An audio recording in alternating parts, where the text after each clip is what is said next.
देश की राजधानी दिल्ली में बिना तेज बारिश अचानक एक इलाका डूबने लगा। बाहरी दिल्ली के बवाना में पानी दबे पांव दाखिल हो गया। लोग गहरी नींद में सो रहे थे और पानी उनके घरों की ओर बढ़ रहा था। जब नींद खुली तो घर के बाहर बाढ़ जैसे हालात बन गए थे। ऐसे में सवाल है कि बिन बरसात आखिर दिल्ली का बवाना डूबा कैसे।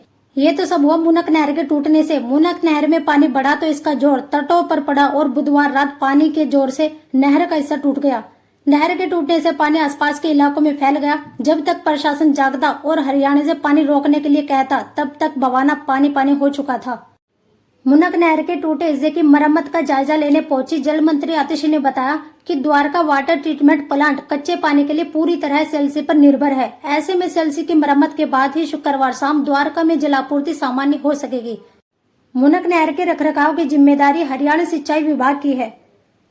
दिल्ली में मुनक नहर के बवाना एंट्री पॉइंट पर टूटे तटबंध की वजह से दिल्ली के कई इलाकों में पानी की सप्लाई प्रभावित रहेगी। जल मंत्री आतिशी ने कहा कि तटबंध के टूटने से दिल्ली के हैदरपुर, बवाना, द्वारका और नांगलोई वाटर ट्रीटमेंट प्लांट के उत्पादन पर असर पड़ा और कई इलाकों में जलापूर्ति प्रभावित हुई।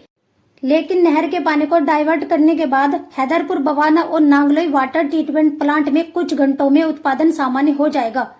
नहर के टूटे हिस्से की मरम्मत का जायजा लेने पहुंची जल मंत्री आतिशी ने बताया कि द्वारका वाटर ट्रीटमेंट प्लांट कच्चे पानी के लिए पूरी तरह सीएलसी पर निर्भर है। ऐसे में सीएलसी की मरम्मत के बाद ही शुक्रवार शाम द्वारका की जलापूर्ति सामान्य हो सकेगी। मुनक नहर के रखरखाव की जिम्मेदारी हरियाणा सिंचाई विभाग की है। नहर की मरम्मत के बाद जल बोर्ड और हरियाणा सिंचाई विभाग संयुक्त रूप से तटबंध के टूटने के कारणों की विस्तृत जांच करेगा। आतिशी ने बताया कि दिल्ली जल बोर्ड और हरियाणा सिंचाई विभाग काम कर रहे हैं। रात तक मरम्मत पूरी होने की उम्मीद है। जल मंत्री ने दावा किया कि तटबंध टूटने से जिस बवाना जेजे कॉलोनी में पानी घुस गया था, वहां डीडीए, पीडब्ल्यूडी, एमसीडी समेत तमाम एजेंसियां मोबाइल पंपों के जरिए जल निकासी का काम कर रही है। आतिशी ने कहा कि यहाँ पानी का लेवल धीरे धीरे नीचे जा रहा है और रात तक स्थिति सामान्य हो जाएगी। जल मंत्री आतिशी ने कहा कि बुधवार रात 12 से 2 बजे के बीच मुनक नहर के दिल्ली में बवाना स्थित एंट्री पॉइंट पर सीएलसी के तटबंध की दीवार का एक हिस्सा टूटा। इस वजह से मुनक नहर का पानी बवाना जेजे कॉलोनी के कई हिस्सों में घुस गया। उन्होंने कहा कि मुनक नहर का रखरखाव हरियाणा के सिंचाई विभाग द्वारा किया जाता है। हरियाणा सिंचाई विभाग और दिल्ली जल बोर्ड की टीम कल रात से यही मौजूद है और नहर की मरम्मत का काम किया जा रहा है। आतिशी ने कहा कि हम लगातार हरियाणा के संपर्क में हैं। उन्होंने कहा कि जैसे तटबंध के टूटने की खबर आई तो ककरोई से जहां से पानी मुनक नहर में आता है, वहां से सारा पानी डाइवर्ट कर सीएलसी से दूसरी सब ब्रांच में भेज दिया गया। तटबंध के टूटने से दिल्ली के कई वाटर ट्रीटमेंट प्लांट के उत्पादन पर भी असर पड़ा। इसमें हैदरपुर, बवाना, द्वारका और नांगलोई वाटर ट्रीटमेंट प्लांट शामिल है। इस कारण दिल्ली के कई इलाकों में पानी की सप्लाई पर भी असर पड़ा।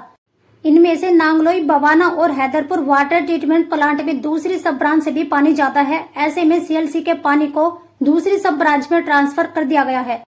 उन्होंने कहा कि इस कारण आज शाम तक इन तीनों वाटर ट्रीटमेंट प्लांट में पानी का उत्पादन सामान्य हो जाएगा। लेकिन द्वारका वाटर ट्रीटमेंट प्लांट में सारा पानी सीएलसी से आता है, इसलिए जब तक सीएलसी में पानी आना दोबारा शुरू नहीं हो जाता, तब तक द्वारका वाटर ट्रीटमेंट प्लांट प्रभावित रहेगा। इसी कारण द्वारका में कल सुबह भी पानी की सप्लाई प्रभावित रहेगी। हमें उम्मीद है कि कल शाम तक द्वारका में पानी की सप्लाई सामान्य हो जानी चाहिए।